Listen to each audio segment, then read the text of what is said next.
మాజీ ఎమ్మెల్సీ కల్వకుంట్ల కవిత నోటి నుంచి వస్తున్న వ్యాఖ్యలు బీఆర్ఎస్ లో అంతకంతకు టెన్షన్ పుట్టిస్తున్నాయి. నిన్నటి వరకు కారు పార్టీకి కవచంలా ఉన్న ఆమె ఇప్పుడు అదే కారు స్పీడ్ కు బ్రేకులు వేసేందుకు సిద్ధమయ్యారు. బీఆర్ఎస్ పార్టీతోనే రాజకీయ రంగం ప్రవేశం చేసిన కవిత తన తండ్రి బీఆర్ఎస్ అధినేత కేసీఆర్ అడుగుజాడల్లో నడిచారు. అయితే ఇప్పుడు తండ్రి పార్టీకి పోటీ అంటూ కవిత చేస్తున్న వ్యాఖ్యలు నిజంగానే కలకలం రేపుతున్నాయి. ఇప్పటికే తాను కొత్త పార్టీని పెడుతున్నానని ప్రకటించిన కవిత తన ఫస్ట్ టార్గెట్ బీఆర్ఎస్ఏనని సంచలన కామెంట్స్ చేశారు. బీఆర్ఎస్ కు చెందిన పలువురు మాజీ ఎమ్మెల్యేలు ఇప్పటికే తనను కలిశారని ఆమె చెప్పారు.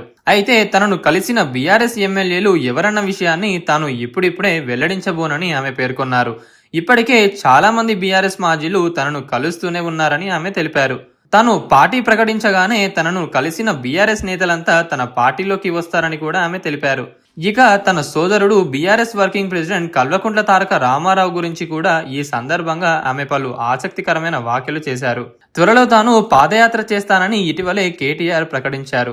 ఈ విషయాన్ని ప్రస్తావించిన కవిత అధికారంలో ఉన్న 10 ఏళ్లు కేటీఆర్ ప్రజలను పట్టించుకున్న పాపాన పోలేదని ఆమె విమర్శలు గుప్పించారు. ఇప్పుడు అధికారం లేకపోయేసరికి ప్రజలు గుర్తుకు వచ్చారని, ఈ క్రమంలో ఆయన ప్రజలను కలుసుకునేందుకు పాదయాత్ర అంటూ బాటకపు మాటలు చెప్తున్నారని ఆరోపించారు.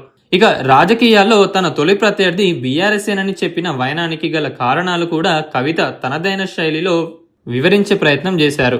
తనను పార్టీ నుంచి సస్పెండ్ చేసిన కారణంగానే తాను తన తొలి రాజకీయ ప్రత్యర్థిగా బీఆర్ఎస్ ను ఎంచుకున్నానని తెలిపారు. ఈ విషయంలో తనలో ఎలాంటి మార్పు రాబోదని ఆమె వెల్లడించారు.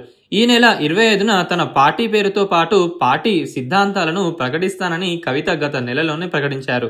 మరి కవిత పార్టీ ప్రారంభమైన తర్వాత బీఆర్ఎస్ ఎంతగా ఇబ్బంది పడుతుందనేది చూడాలి.